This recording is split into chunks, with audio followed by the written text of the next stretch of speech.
I, 30F, met Jack, 33M, 8 years ago at my best friend Keisha's wedding.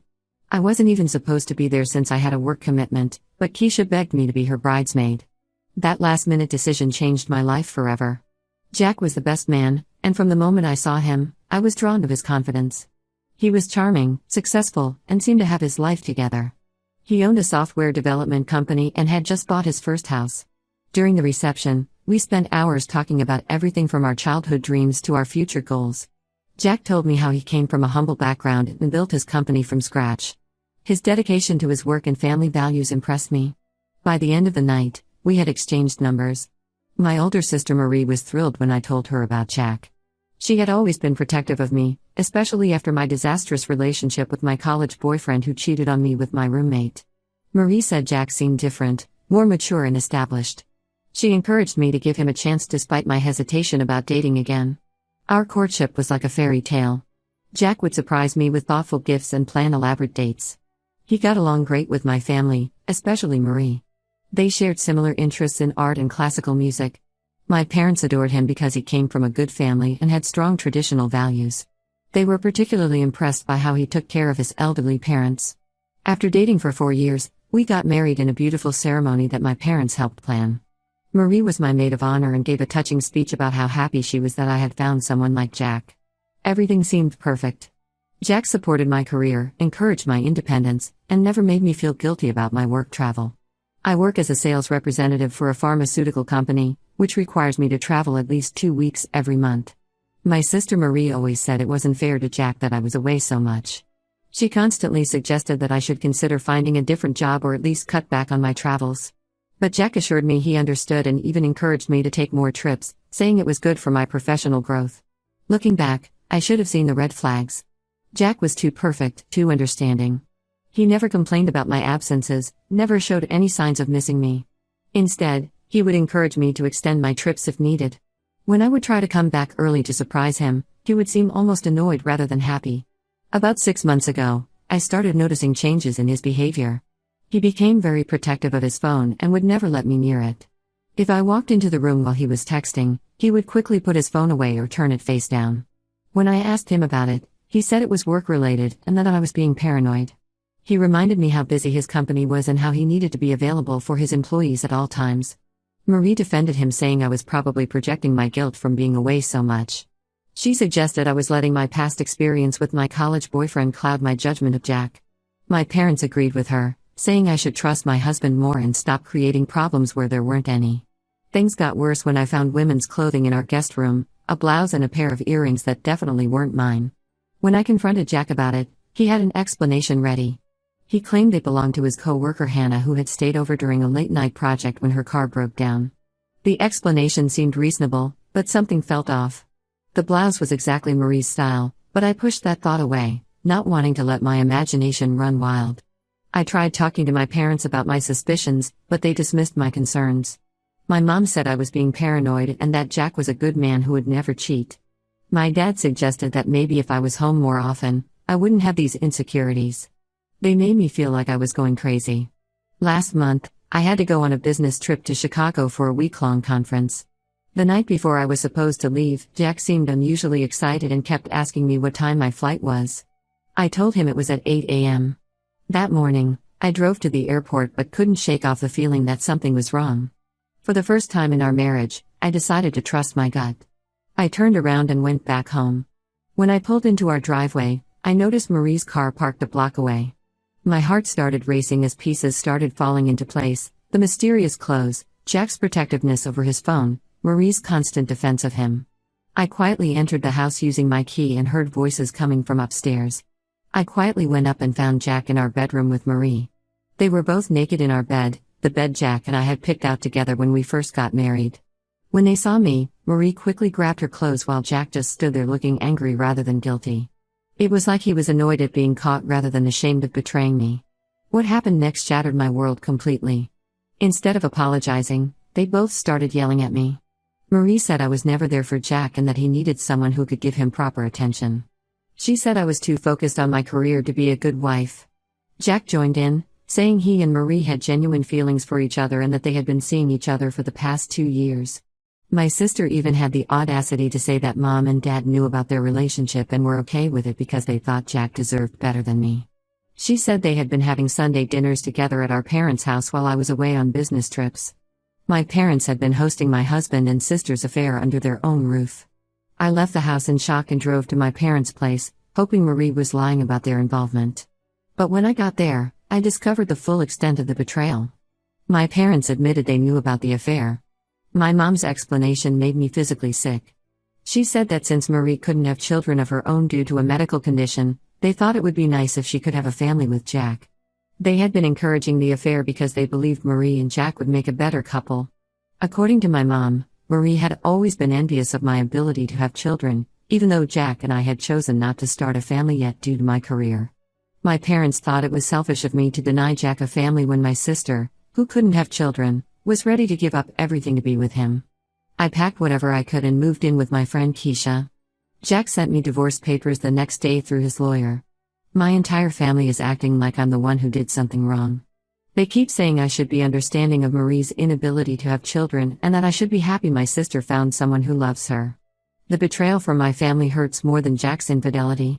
I never thought my own parents and sister would conspire against me like this. Update 1: after my last post, things got even more complicated. Keisha has been my rock through all of this.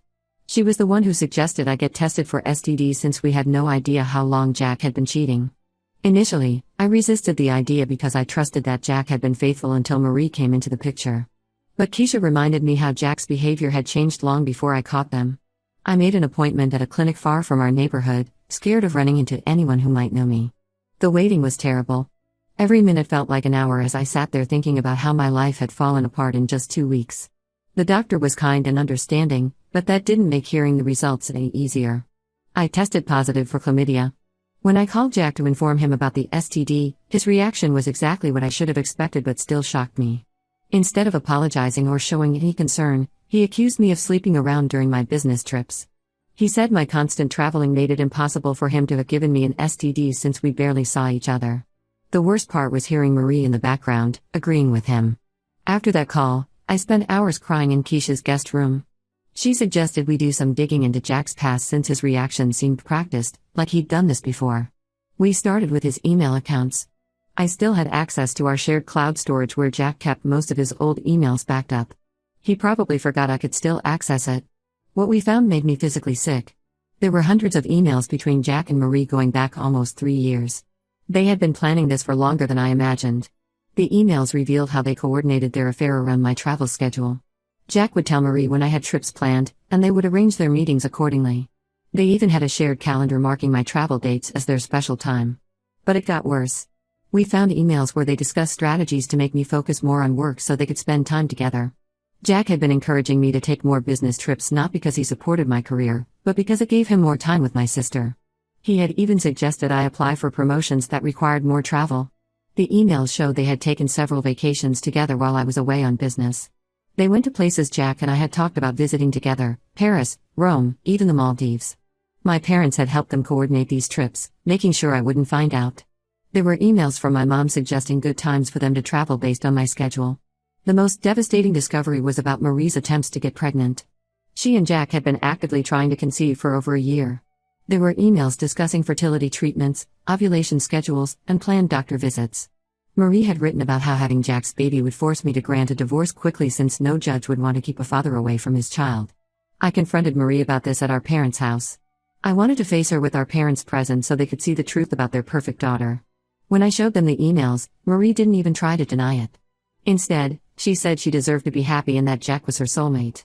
She talked about how unfair it was that I could have children but chose not to, while she, who desperately wanted to be a mother, couldn't conceive naturally. Our parents sat there quietly during this confrontation. Their silence spoke volumes about their priorities. Finally, my mom broke down crying and called me later that evening. She revealed that Marie had always had mental health issues due to her infertility. Apparently, Marie had attempted suicide twice in the past because she couldn't have children. My parents claimed they supported her relationship with Jack because they thought it would help her heal. I was furious. They had kept Marie's suicide attempts from me all these years. Instead of getting her professional help, they thought stealing my husband would fix her problems. They sacrificed my marriage and happiness for Marie's mental health. My mom begged me to understand and forgive them, saying they were just trying to protect Marie. Keisha thinks I should press charges against Jack for knowingly exposing me to an STD, but I'm not sure I want to drag this out in court. The betrayal from my family is hard enough to deal with. I've blocked all their numbers except for Keisha's. She's been letting me stay with her while I figure out my next steps. The hardest part isn't losing Jack, it's losing my entire family. Every memory I have of the past few years feels tainted now. All those family dinners, holidays, and celebrations were just opportunities for them to plan behind my back. The people I trusted most in the world conspired to destroy my marriage, and they don't even think they did anything wrong. I'm meeting with a divorce lawyer next week. Keisha helped me find someone who specializes in cases involving infidelity. I want to make sure Jack doesn't try to twist this around and blame me for the end of our marriage. I have copies of all the emails as evidence of their affair. At least I have that. Update 2: Just when I thought this situation couldn't get any worse, more secrets started coming out. Last week, I received a message on Facebook from Emma, who works at Jack's company. She said she had been wanting to reach out since she heard about our divorce but was scared of losing her job. After meeting for coffee, she revealed things about Jack that made me realize I never really knew him at all. According to Emma, this wasn't Jack's first time destroying a marriage. At his previous job in Seattle, he had an affair with his boss's wife while being married to his first wife, Rebecca. The affair went on for almost a year before it was discovered. Emma worked at that company too and witnessed everything fall apart. Jack's boss had to resign due to the scandal, and his marriage ended in divorce. Jack's marriage to Rebecca also ended when she found out about the affair. Emma showed me old company emails where Jack bragged to his friends about manipulating both women. He would tell his boss's wife that his marriage to Rebecca was loveless, while telling Rebecca he was working late when he was actually with his boss's wife. The pattern was exactly the same as what he did with Marie and me. But the revelations about Jack weren't even the worst part. Emma also told me that Jack's relationship with Marie wasn't as perfect as they pretended. She showed me screenshots from Jack's active dating profile where he claimed to be single. The profile was created just 2 weeks after I moved out. In his bio, he described himself as a successful businessman looking for casual relationships. Emma had seen Jack with different women at restaurants around town. He would introduce these women as business clients, but their behavior suggested otherwise. She even showed me photos she had taken of Jack kissing one of these women outside a bar last week. The woman wasn't Marie. When I showed these screenshots and photos to Marie, she refused to believe me. She accused me of photoshopping the images and working with Emma to ruin her happiness. She said I was just jealous because she and Jack were planning their wedding while I was alone. My parents sided with her again, saying I should stop trying to cause problems. But the biggest shock came when I ran into Rebecca, Jack's first wife, at a coffee shop near my new apartment. She recognized me from photos she had seen during her marriage to Jack. We spent hours talking, and the similarities between our stories were chilling. Rebecca told me how Jack had manipulated everyone around her when she suspected him of cheating. He convinced her family that she was paranoid and needed mental help. Her own parents started suggesting therapy for her trust issues. When she finally caught him with her best friend, Jack managed to twist the story and make it seem like Rebecca had driven him to cheat. Just like with me, Jack had isolated Rebecca from her support system before she caught him cheating. He would encourage her to work more, travel more, spend time away from home. Then he would use her absence as justification for his affairs. Rebecca's family had sided with Jack during their divorce, just like my family is doing now. Rebecca also revealed something that made my blood run cold. After their divorce, she discovered that Jack had been dating multiple women throughout their marriage. He had a pattern of targeting women with insecure or emotionally vulnerable friends or family members. He would get close to these women while pretending to be the perfect husband, waiting for the right moment to start an affair. I spent the next few days digging deeper into Jack's past. Rebecca helped me connect with other women he had manipulated. Each story followed the same pattern. Jack would present himself as the perfect partner, encourage his wife to focus on work or travel, then start an affair with someone close to her. He seemed to enjoy destroying not just marriages, but entire families. The most disturbing part was how he always managed to make the wife look crazy or paranoid before the affair was discovered. In every case, he had convinced the family to side with him and the other woman. It was like he enjoyed the drama and pain he caused. I tried sharing all this information with my family, hoping they would finally see Jack for who he really is. But they're too far gone. My mom accused me of trying to ruin Marie's chance at happiness out of spite. My dad suggested I seek professional help to deal with my obsession with Jack's past. Update 3: After much back and forth with lawyers, I finally signed the divorce papers last week. Jack got to keep the house since it was in his name, but I managed to get a decent settlement thanks to the evidence of his affairs. I've moved to Boston for a fresh start, and honestly, it's been the best decision I've made. The day I signed the papers, I learned that Jack and Marie got married in a small ceremony at our parents' beach house. My mom posted dozens of photos on Facebook, calling it the happiest day of her life. The caption under one photo read, "Finally, my perfect daughter found her perfect match." The irony wasn't lost on me. My parents even gifted them the beach house as a wedding present, the same house they had originally promised to give me when I got married. Keisha helped me find a beautiful apartment in Boston, and my company was incredibly supportive about the transfer. I'm now heading the entire East Coast sales division, which is a huge step up in my career. The promotion came with a significant raise that helped me rebuild my life. Yesterday, everything I had discovered about Jack was proven right. Marie called me crying hysterically. She had found messages on Jack's phone revealing affairs with 3 different women. One of them was her best friend Lisa, who was also her maid of honor at their wedding. Marie caught them together in the beach house, our parents' wedding gift to them. When Marie confronted Jack, he used the same tactics he had used with me and Rebecca. He blamed Marie's infertility issues for pushing him away, saying he needed someone who could give him children. He told her she was paranoid and needed mental help. The exact same script he had used before. Marie begged me to let her stay with me in Boston until she figured things out. She said she had nowhere else to go because she was too embarrassed to tell our parents. She apologized for everything, saying she finally understood what she had done to me. But her apology felt hollow, coming only after Jack had hurt her too. I refused to help her.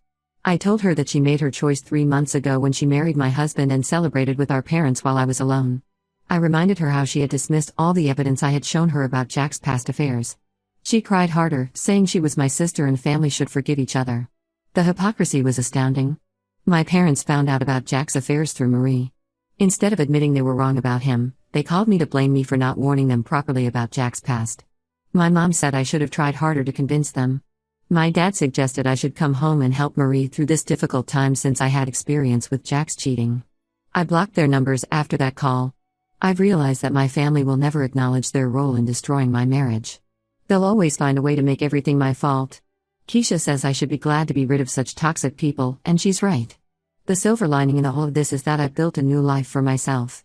I have a great job, a beautiful apartment, and real friends who support me. I've started dating again, casually, but I'm in no rush.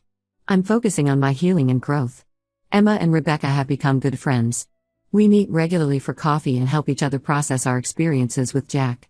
There's something therapeutic about sharing stories with women who truly understand what you've been through. Sometimes the best thing you can do is walk away from toxic people, even if they're family. Blood relation doesn't give anyone the right to betray and hurt you. I'm done feeling guilty about choosing my peace over their drama. Sometimes the family you choose is better than the family you're born into.